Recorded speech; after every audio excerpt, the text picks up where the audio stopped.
Ja täna lähme hoopis sellisesse poodi, mida kõik teavad, selleks on Zara. Ja muide, Zaras hakkasid tänasest soodukad. Ja kui siin Hispaanias hakkavad Zaras allahindlused, siis võite kindlad olla, et kogu allahindluse vältel on siin kogu aeg poes mega palju inimesi ja need asjad ostetakse ülikiiresti siit poest ära. Mina tulin suht varakult juba siia, et ruttu mingi tiir peale teha ja väikene hinna ülevaade teile anda. Ehk siis sellised karvased kasukad, –40%. Ja neid oli igas toonis ja mulle tundub, et Zaras on uus mingi hinnasüsteem, et nüüd alede ajal ei ole enam seda õiget hinda seal peal, vaid lihtsalt see soodusprotsent. Ehk siis peate ise arvutused tegema. Aga püksid selline 30 euri –40, 30% oli täiesti tavaline. Ja siis vaatasin veel selliseid korralikumaid pintsakuid, enamus olid –40% täishinnast.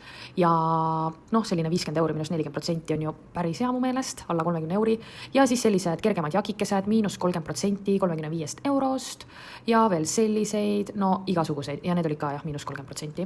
Ja siis on siin Zaras selline mega ilus eraldi ala, kus on kotid ja jalatsid. Edasi vaatame, mis meil siin kampsunite poole peal näidatakse. 30 euri –30%, väga paks selline mõnus kampsun. Ja siis veel selline mingi kardigani moodi ka nagu –30%, väga-väga mõnus. Ja vaadake, mis siin toimub lihtsalt, see on nii palju inimesi juba. Aga edasi kottide juurde, 30 euri –30%, olid enamus kotid ja ma olen enam kui kindel, et siin mõne aja pärast see allahindlusprotsent tõuseb –50, –60, aga siin Hispaania saarades pole kunagi see allahinnatud kaup nii kaua poodides nagu Eestis, see lihtsalt ostetakse kõik ära.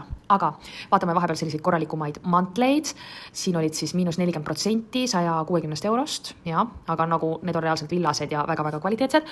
Ja siis veel sellised villased paksemad pintsakud olid ka 80 euri –40%, Wool Collection siis Zaral. Ja vaatame kiirelt kleidid ka üle, sellised on ju praegu minu arust väga trendikad, igatahes 50 euri –40%, ehk ka selline 30 euri.